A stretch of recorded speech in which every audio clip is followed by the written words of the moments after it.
Modelo. Modelo ni Bell at hindi na nalala. Modelo ni Bell at Newmark. Newmark. Okay, sino ba yung present ng time na si Binibining King Annie yung nag-present? O, bakit hindi nyo maalala? Okay. So, ang tinalakay ni Binibining King Annie, ito yung pagsasalin na kung saan gagamitan ng modelo ni na Newmark at saka ni Bell. At ngayon, tatalakayin naman natin yung karugtong nito, ito yung naman ang modelo ni Torrey or Gideon Torrey. Ato, ito nga nangyayari? Or, yan? Yan na?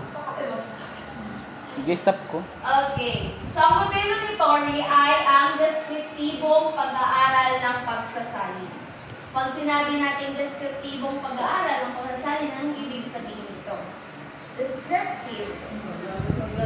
Sige, ginoong sa biyaga. Anong ibig sabihin ng deskriptibo? Kapag sinasabi natin deskriptibo, ito ay paglalarawan. Kung atin ito puugnay sa pagsasalin, maaaring ito ay inilalarawan dito ang pagsasalin niya sa isang akla, yung pagkakaroon. Okay, bigyan natin siya ng 5 bagsak. Go! Okay, parang walang makakain Okay. So, pag sinabi natin deskriptibong pag-aaral ng pagsasalin, ibig sabihin tama yung sinabi ni Ginoong Sabiaga na ito yung inilalarawan natin kung ano ang ating isinasalin. So, titingnan natin kung ano ba talaga yung deskriptibong pag-aaral ng pagsasalin ni Gideon Torrey.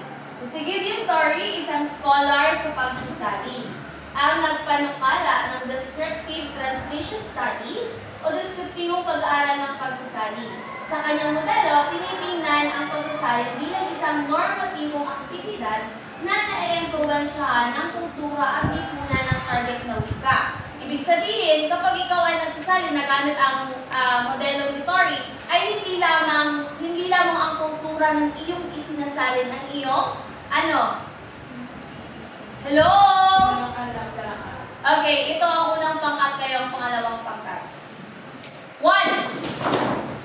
Okay, may naman binibining IG. Anong ibig sabihin ng deskriptibong pagsasalin ni Ginoong Torrey? Batay sa description na ito.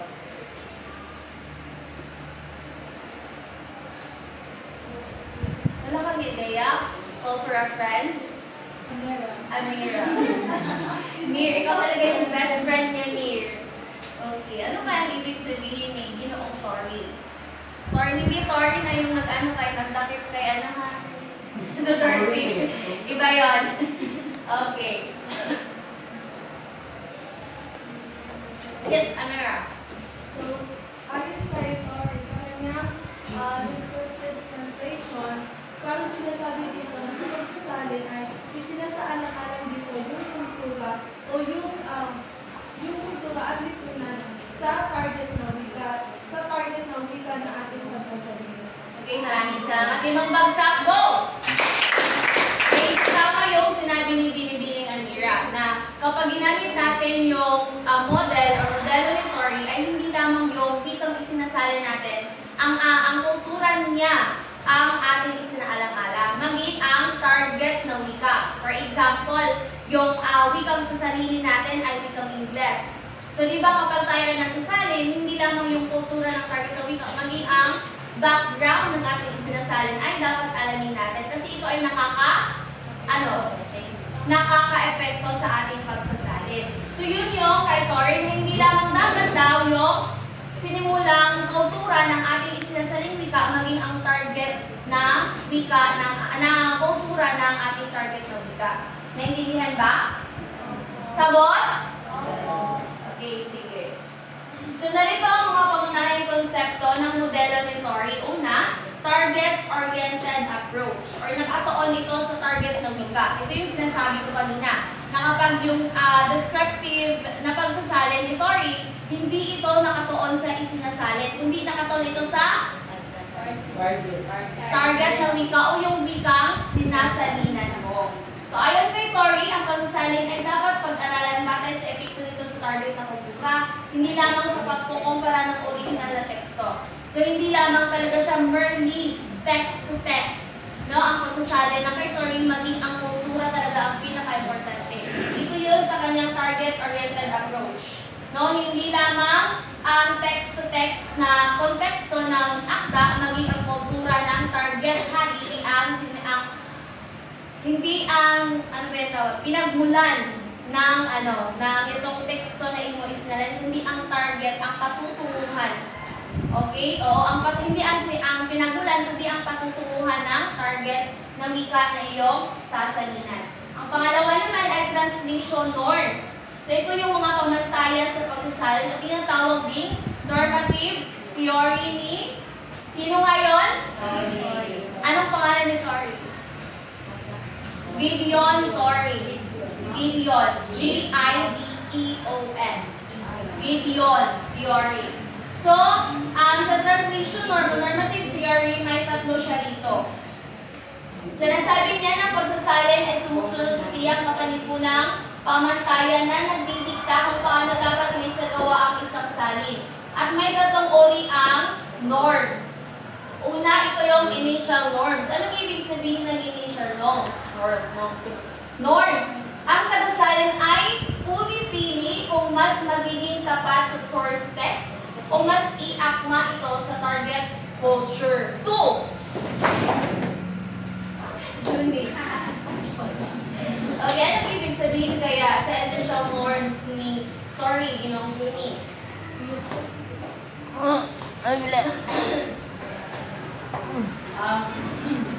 Siguro dito sa initial norms, parang isinalang-alang dito kung ano ba dapat ang kanyang susundin, kung ito ba yung nakapaloob sa isang akda o ang sa kanyang isasalin sa target na wika. Nadiwa sinasabi din kasi ito na ang tagasalin ay pumipili kung mas maging tapat sa source text o mas iakma ito sa target na kultura.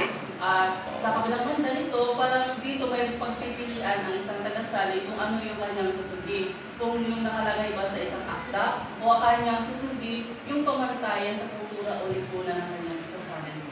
Okay, maraming salamat. 5 bagsak, go!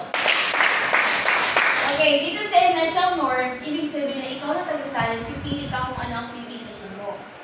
Ito ay, ikaw ba ay magiging tapat o mas pipili ko ba yung source text? O mas iaakma mo ito sa target na culture at isasalin? Ibig sabihin, pag sinabi natin source text, ikaw ay pipili kung literal sa literal ba ang gagawin mong salin or idiomatic kung pagsasalin. Ikaw yung pipili. Di ba anong ibig sabihin ng literal na salin? Oo. So, isasalin mo ang teksto sa pinakamalapit na original na kahulugan ng iyong isinasalin. At sa target na culture, of course, dito naman ay kung mas pipiliin mo ba maraming magbabago sa iyong isinasalin. Kasi nga, ang iyong isinaalang-alang dito, hindi na yung teksto, no? Kundi ang kultura na ng target na wika na mas madali nilang maintindihan. So, parang sinasabi na ano kaya ang parang sinasabi mo na ano kaya ang maaari kong isalin ng mga wika dito or ng mga salita para mas madaling maintindihan ng target mo na audience. Na maakma mo sa kanilang kultura. Na parang makarelate bitaw sila. Ingana. While sa first text naman, hindi mo isinaalang-alang dito kung maintindihan ba na iyong magbabasa. Ingana siya sa initial norms. So, ikaw yung pipili. At ang pangalawa naman yung preliminary norms. May kinalaman sa patakaran ng pagsasali tulad ng pagpili ng isasalin at kung paano ito isasalin. 1. Sino sa inyong dalawa? Okay, binibining answer. Anong ibig sabihin? So, nakapili ka na sa initial norms, diba? Kung ano yung dapat gawin mo sa source text ka ba o mas iyak ito sa culture. Ngayon, sa preliminary naman, ano kaya ang gagawin mo dito as tagasali?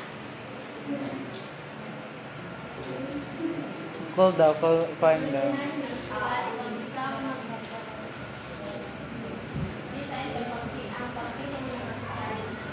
Then, dapat ito ay Preliminary na. okay, very. Call a friend daw.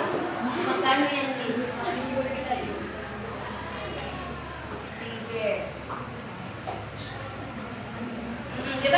mamili ka na. For example, na lang ang pipiliin mo ay yung sa culture, target culture.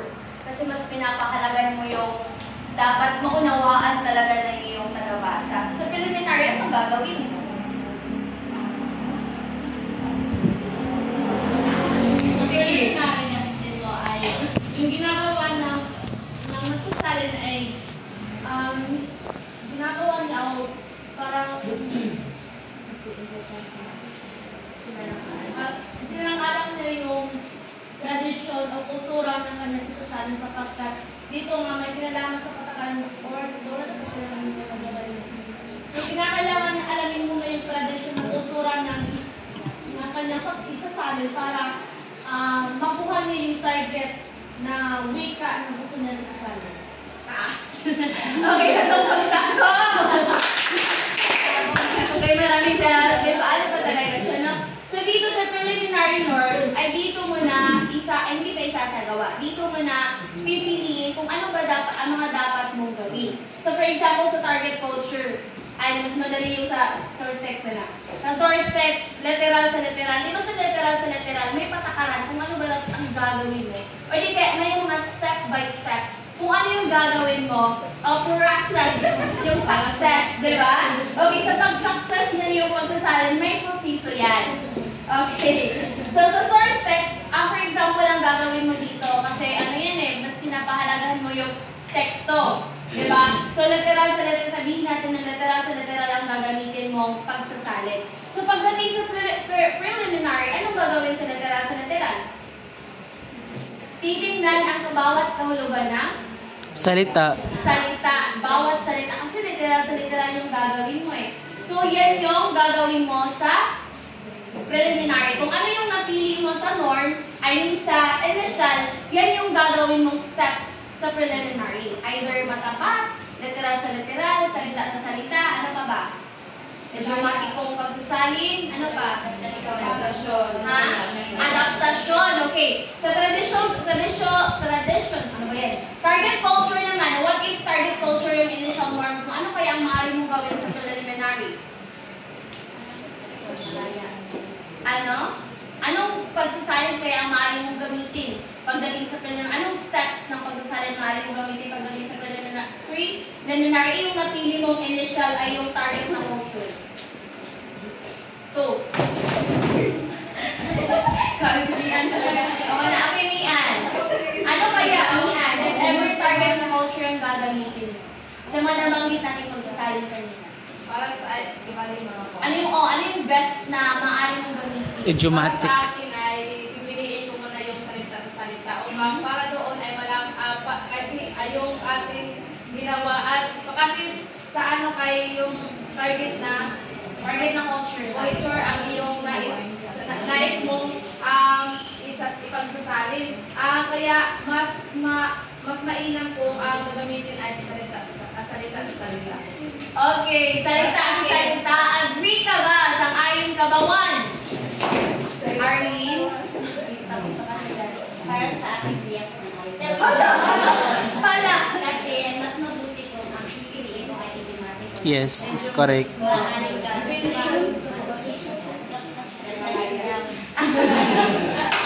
Adaptasyon, sige. Kasi maaaring influence pa naman ang ito ay maaaring isaalang-alang ano nga ba yung kultura o tradisyon na pagsasalihan mo na kung saan maaaring i-alam doon sa inyong pagsasalan. Okay, ano sinabi mo kanina? Binibiling ni Ann? Depende sa kultura. Depende sa kultura. Ano ibig sabihin nito? Kasi di ba may marami sa atin na iba-iba yung kultura. Maaari yung kultura nila ay pinakailangan lang ng salita sa salita or ginagamitan mo ito ng matapat o idiomatiko at adaptasyon. Okay, maraming ating palakpakan. Masigaw mo palakpakan para binibini Arlene at binibini. Okay, so either way, kahit saan dyan, kapag nakadepende pa rin yon sa iyo kung paano mo ito isasalin. No? Pero sa akin naman, mas mainam sa akin na gamitin if ever target na culture yung initial norms o yung adaptasyon. Diba? Kasi sa source text, of course, literal talaga yan siya. Literal, hindi kaya matapat, hindi kaya salita sa salita. Pero either way, pwede yan sila lahat. Depende na kung paano mo ito ipalabas or paano mo ito isalin. Kaya dito naman tayo sa pangatlo, ito yung operational norms. Tumutukoy sa aktual na pagpapatupad ng pagsasalin, kabilang ang mga pagbabago sa struktura ng at stelo. So dito sa operational norms, ito na talaga yung aktual ng iyong pagsasalin. So after you decide sa initial and preliminary, dito mo na isasagawa lahat ng iyong decision sa operational. Again, ano nga yung tatlo? Initial, preliminary, ito sila ay mga norms. O, tinatawag na anong theory? Descriptive normative theory. Yung normative, kabilang siya sa descriptive. Okay? So, last. Pangatlo naman ay may tinatawag siya three-phase methodology or tatlong yugto sa pag-aaral ng pagsasali. Una, descriptive analysis or deskriptibong pagsusuri. Sinusuri ang salin at ang mga desisyong ginawa ng tagasalin. So dito, kapag ikaw ay nagsusuri ng isang salin, of course, sinusuri mo dito ang ano? Kapag ikaw ay nagsasalin, kapag ang gagamitin mong salin ay descriptive analysis. Sino yun? Ay, okay, binibining ano? Rochelle! Binibining Rochelle.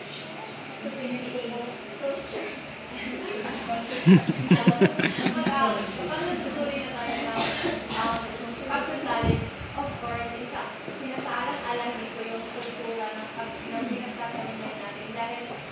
Dahil sa pamamagitan nito, maaaring makakuha tayo ng mga ideya kung ano yung mga dapat na gamitin para sa pinagsasalin. Okay, maraming salamat. Tatong bagsak, go! Okay, so tama yung sinabi ni Binibini. Isa lang yan sa mga dapat mong sinusuri kapag ikaw ay magsusuri ng isang salin. However, dito yung sinasalin mo kung ano ba ang kanyang ginamit. Ano nga yun? Balik-balik din siya matapat, literal, na. So, sinusuri mo dito na ikaw na taga-suri, sinusuri mo kung ano ba ang kanyang ginamit na salin. Ito ba ay salita?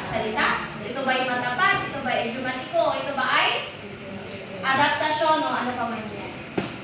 Okay. Ang two, identifying translation norms. So, after mo malaman kung ano ba yung ginamit niya, literal ba or ano ba, sa pangalawang steps naman, proseso, dito mo na inaalam or kinikilala kung ano ba ang norms na kanyang ginamit. Ano yun?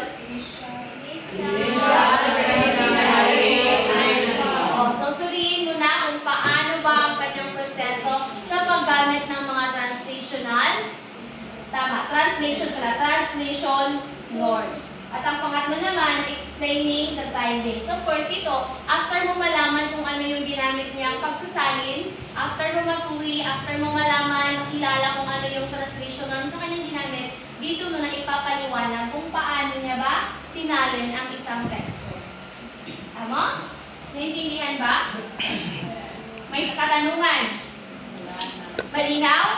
Oo. Okay, sige. So, sa kabuuan, ang pagsalin ng isang norm-governed activity. Ibig sabihin, hindi ito basta-basta proseso, kundi may mga panipunang patakaran na sinusunod. So, ito lang yung kanunay daw. Ano ba kanunay? Palagi nating tatandaan Palagi nating tatandaan na kapag kay Tori ay norm-governed activity ang pagsasalin. Ibig sabihin, ito ay isinaalang-alang dito ang panlipunang patakaran. Ano ang panlipunang patakaran? Ito ang kanilang kultura. Yan yung tatandaan natin sa kay Gideon Tori. Yan yung parang kaibahan niya sa iba pang mga modelo. Okay. Ang pangalawa naman, hindi lamang dapat suriin ang isang salin sa pagiging tapat sa original, kundi sa epekto nito sa target na audience. So, kultura pa rin. Mahalaga ang papel ng kultura, konteksto, at ang panipunang inaasahan sa pagsasalin. So, pag norm-governed activity, kaninong theory? Kaninong model? Tori. Kay Gideon Tori. Okay, wala